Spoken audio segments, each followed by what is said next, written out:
আলাইকুম রহমতুল্লাহি ওবরকাতু। আলহামদুলিল্লাহি ওয়াহদা আসসালাতু ওয়াসসালামু আলা রাসূলিল্লাহ আম্মা বাদ।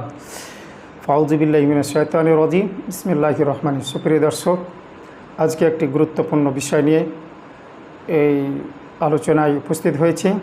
সেটি হচ্ছে কোরবানির পশু জবাই করার নিয়ম এবং তার দোয়া।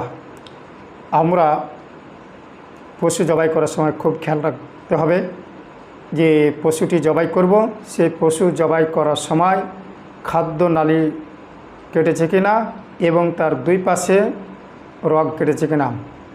পশু জবাই করার আগে আপনাকে প্রস্তুতি এবং খেয়াল রাখতে হবে আপনার যে ছুরি এবং চাকু দিয়ে যে পশুটি জবাই করবেন সেই আপনার ছুরি ধারালো রাখতে হবে। কারণ রাসূলুল্লাহ সাল্লাল্লাহু আলাইহি ওয়াসাল্লাম তিনি যখন ছাগল জবাই করার জন্য প্রস্তুতি নিচ্ছিলেন তখন মা আয়েশা রাদিয়াল্লাহু তাআলা আনহাকে তিনি বললেন যে ছুরিটি পাথরে ভালো করে ধার দাও।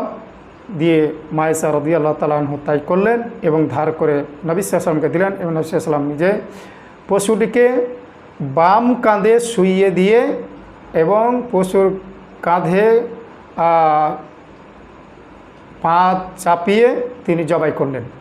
আমরা এটা মারাত্মক ভুল করি না, এটা সহিহ বুখারী এবং মুসলিমে রয়েছে হাদিসটি যে পশুর গলাতে ঘাড়ে পা দিয়ে এবং বাম কাঁধে শুইয়ে দিয়ে জবাই করতেন। এটা হচ্ছে সুন্নাহ। জি, আমাদেরকে খেয়াল রাখতে হবে সবসময়। এবং আরও মারাত্মক আমরা একটা ভুল কাজ করি, সেটা হচ্ছে যে হালককে আমরা চাকু দিয়ে বুতা মারি, আঘাত দিই। এটা করা যাবে না, এটা নিষিদ্ধ, এটা সুন্নাত এবং শরীয়ত মোতাবেক নয়। আরও একটা আমরা ভুল করি, সেটি হচ্ছে যে পশুর যতক্ষণ পর্যন্ত তার জীবন না যাচ্ছে ততক্ষণ পর্যন্ত আপনি পশুর পা কাটতে পাবেন না। সুপ্রিয় দর্শক, এবার আসি আমরা কি বলে পশু জবাই করব। প্রথমে বিসমিল্লাহ বলে যদি আমরা জবাই করি তাহলে আমাদের জন্য যথেষ্ট, কোনো সমস্যা হবে না।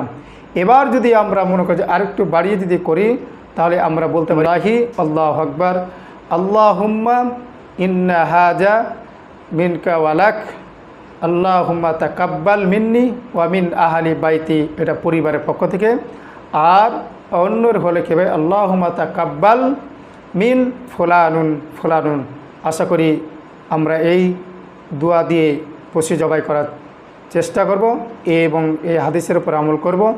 আল্লাহ তাআলার কাছে দোয়া করি আল্লাহ তাআলা আমাদের সকলকে এই হাদিস এবং এই দোয়ার উপর আমল করা তৌফিক দান করুন। আমিন। আসসালামু আলাইকুম ওয়া রাহমাতুল্লাহি ওয়া বারাকাতুহু।